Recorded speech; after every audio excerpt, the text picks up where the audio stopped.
In 2021, a bottle of George T. Stagg from the 2002 release sold at auction for $4,800. The person who originally bought that same bottle at a Kentucky liquor store paid $59.99 for it.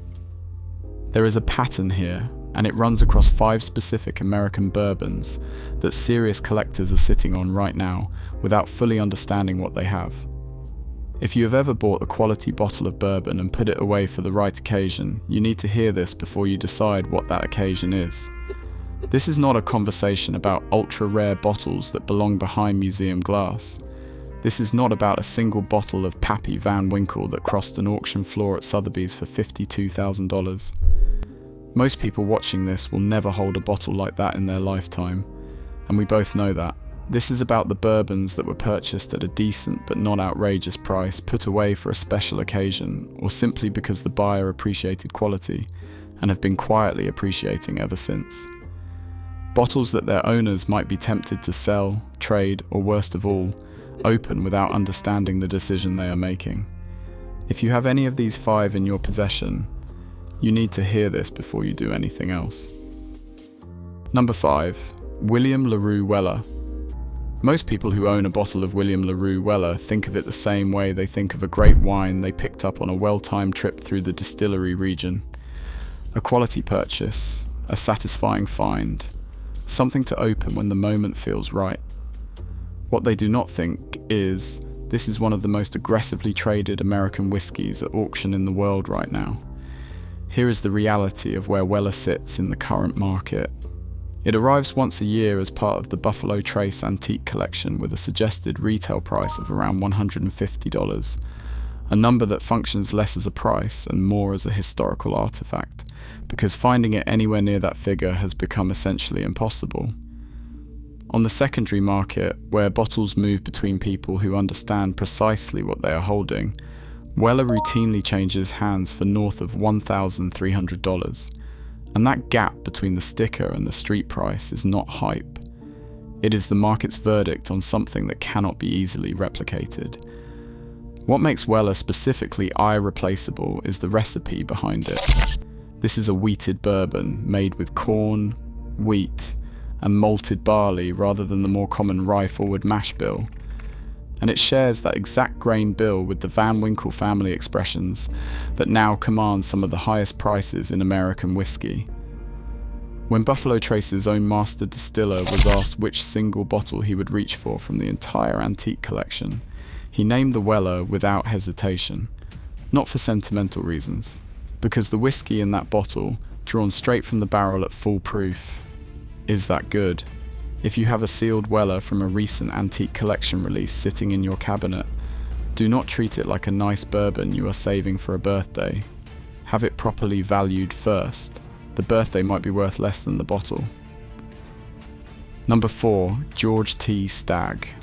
When Buffalo Trace began releasing George T. Stagg as part of the antique collection in the early 2000s, they did something that felt at the time like a statement about craft over commerce. They bottled it straight from the barrel, uncut and unfiltered, at whatever proof the years of aging had produced, and they priced it at a level that serious whiskey drinkers could actually reach. People bought it because they loved big, complex bourbon, not because they were building a financial portfolio. 20 years later, those early bottles are being hunted at auction with an intensity that would have seemed absurd to the people who originally bought them for $60. The 2002 release, one of the first, has sold for nearly $5,000 at auction. The current release came out of the barrel at 142.8 proof, aged more than 15 years, and the bottles that reach the secondary market regularly trade between $800 and $1,200. The older releases, the ones that long-time collectors describe the way people describe formative experiences they cannot fully explain, have climbed past $4,000 and kept moving. The collectors who held onto their early bottles are not selling. The people who do not know what they have are the ones at risk. If you were lucky enough to find a Stagg at retail in the mid-2000s and still have sealed bottles tucked away, look up what those specific releases are bringing before you make any decisions. The gap between what you paid and what someone else will pay is almost certainly larger than you are prepared for. Number 3, A.H. Hirsch Reserve 16-year gold foil. A.H. Hirsch Reserve 16-year does not belong in a conversation about scarcity manufactured by marketing departments. It belongs in a conversation about something that is simply, permanently, factually gone. The whiskey inside was distilled in the spring of 1974 at a small Pennsylvania distillery working from a mash bill of 75% corn, 13% rye, and 12% malted barley. When the distillery shuttered, that single batch of roughly 400 barrels became the entire sum of everything that would ever exist. Approximately 4,000 cases of American whiskey existed, with no possibility of a second pressing, a reissue, or a spiritual successor. When that stock is gone, the category it occupies ceases to exist in any meaningful sense. There is no lever anyone can pull to bring it back. Whiskey writer Chuck Cowdery eventually wrote an entire book about this bottling. He called it The Best Bourbon You'll Never Taste, and that title functions as both a description and a warning.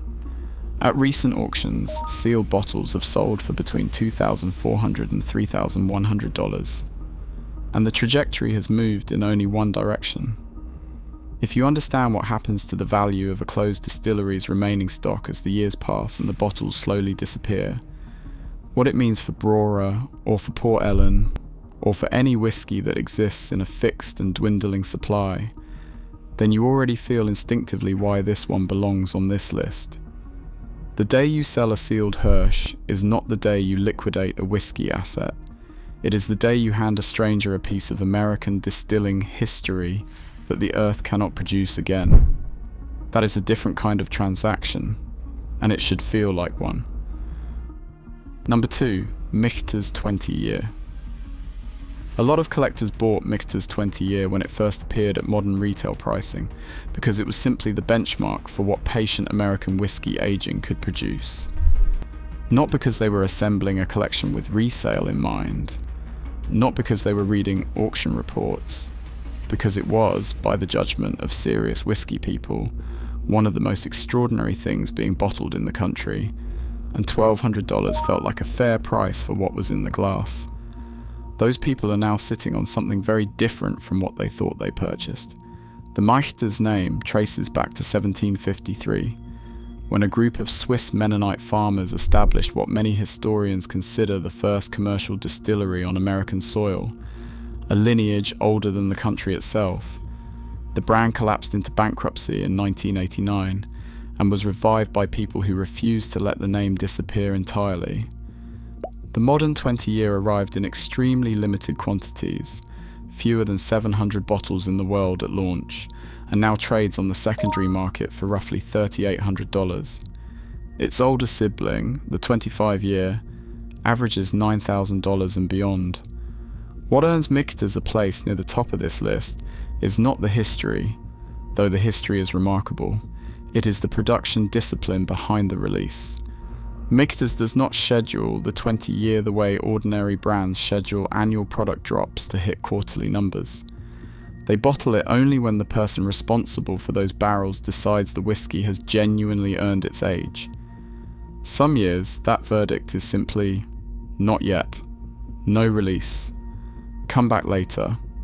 That kind of restraint is the difference between scarcity that exists because a marketing team decided it should, and scarcity that exists because the whiskey itself demanded it. The market has priced that difference correctly. The only question is whether the people holding these bottles have. Number 1, Pappy Van Winkle 23-year Family Reserve.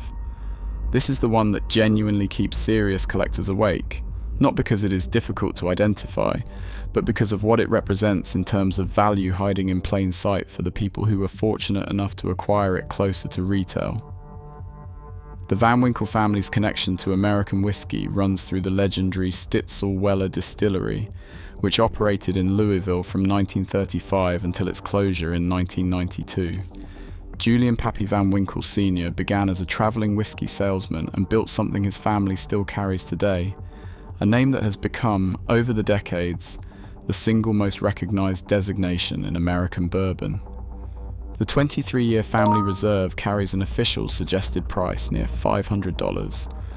Almost no one pays that price because in the real market, where the bottles actually change hands, a standard transaction runs around $3,400.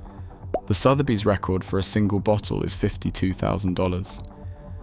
What those buyers were actually bidding on, though, is not merely the liquid. It is what the liquid represents.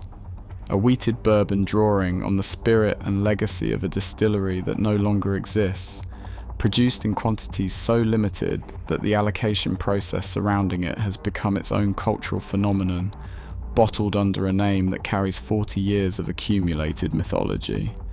A portion of that price is story, but that is exactly the point. The story cannot be separated from the bottle, and the bottle cannot be replaced once it is gone.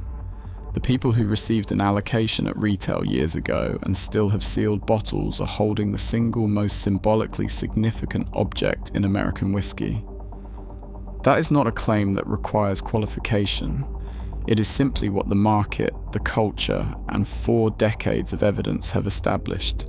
The through line across every bottle on this list is the same. Value in American bourbon is built on scarcity that cannot be manufactured, provenance that cannot be invented, and time that cannot be compressed. The Hirsch was distilled in a distillery that no longer exists, from a batch that was finite from the moment it was made. Stitzel Weller closed its doors before many of the people currently bidding on Van Winkle expressions were old enough to drink. The early Stagg releases came from barrels that were aging before the secondary market, for bourbon was even a concept. Michter's 20-year exists only in years when the whiskey itself earns the release. If one of these is sitting in your cabinet right now, treated like something you'll open when the time feels right, you now know what you've actually been guarding. The time to understand that is before you make a decision, not after.